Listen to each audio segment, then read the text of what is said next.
As South Africa commemorates 30 years of liberation, it does so amidst the backdrop of inequality, poverty, and an upcoming election filled with tension.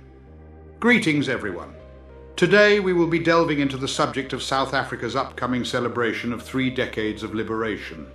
However, the initial sense of hopefulness has diminished as the nation grapples with persistent challenges such as inequality, poverty, and an upcoming election filled with tension. Lingering memories of apartheid continue to haunt many individuals, leading to ongoing protests against the ruling party's failure to adequately address issues such as unemployment and essential services. The ANC's hold on power is gradually weakening as younger voters like Donald Mkhwanazi question the true essence of freedom in a country still plagued by crime and poverty. Without any further delay, let us commence our discussion. Strolling down the hallways of Thabisang Primary School in Soweto, South Africa, Nonki Kunene, a 72-year-old woman, reminisces about the elation that engulfed her and countless others 3 decades ago when they cast their ballots for the very first time. On April 27, 1994, within the walls of this educational institution, Kunene, along with millions of South Africans, demonstrated unwavering determination as they endured lengthy queues to participate in the inaugural democratic elections. This historic event marked the end of an era characterized by white minority rule, which systematically deprived black individuals of their voting rights.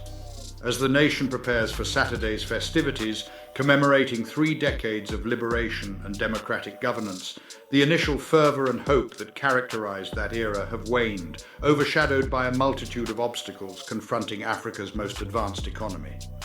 Similar to numerous aspects in South Africa, the school that Kunene recalls has undergone transformations, with the previous school hall now being repurposed into multiple classrooms.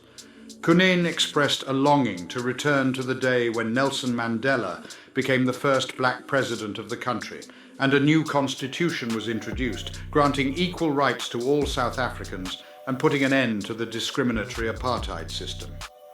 This was a moment of great excitement for Kunene, as it marked significant changes and events that followed thereafter. The years of apartheid have left a lasting imprint on the collective memory of those who lived through it.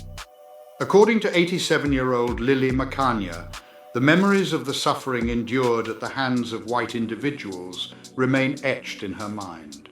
In the darkness of the city, there were white bikers with distinctive hairstyles resembling a mohawk, who would mercilessly attack any black person they spotted walking on the pavement.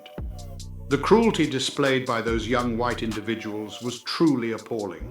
It is worth noting that Lily Makanya's late husband tragically lost his life while actively involved in the underground structures of the anti-apartheid movement.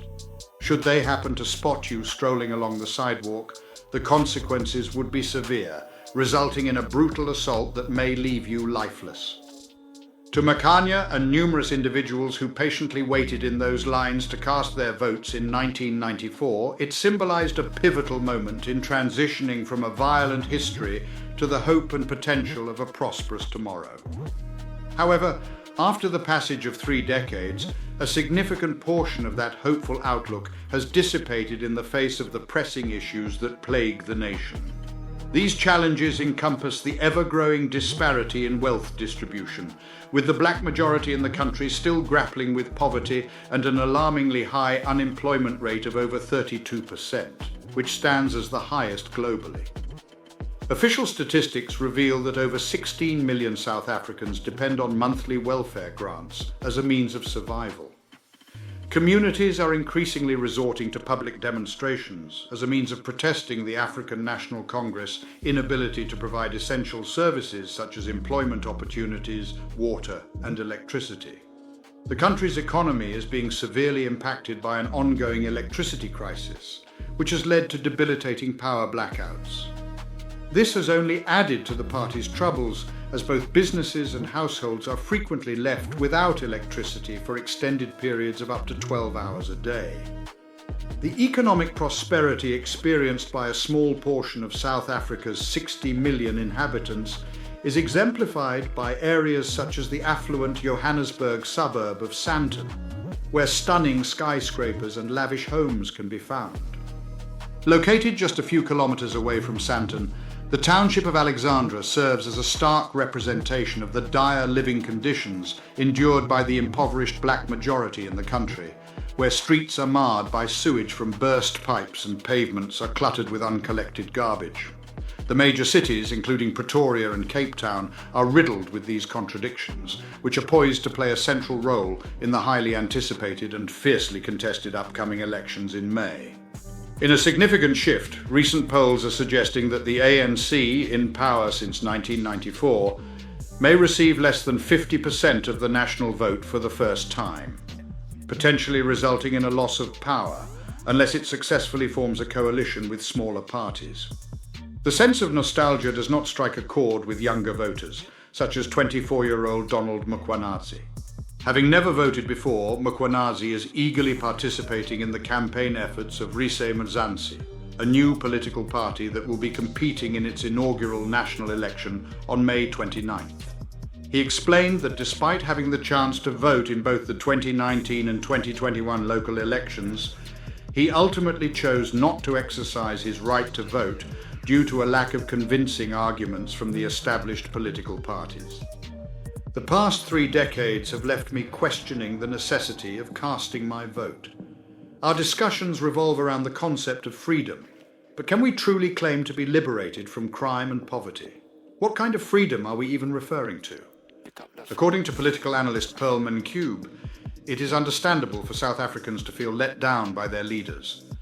According to Mancube, a growing number of South Africans have developed skepticism towards government pronouncements, primarily due to a track record of announcing ambitious plans without giving priority to their timely implementation.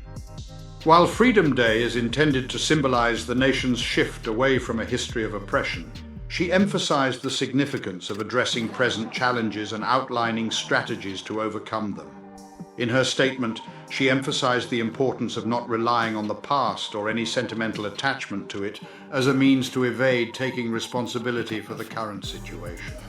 To support our channel's growth and ensure broader awareness, kindly hit the like and subscribe buttons. This will help us reach more individuals and disseminate valuable information. Thank you in advance.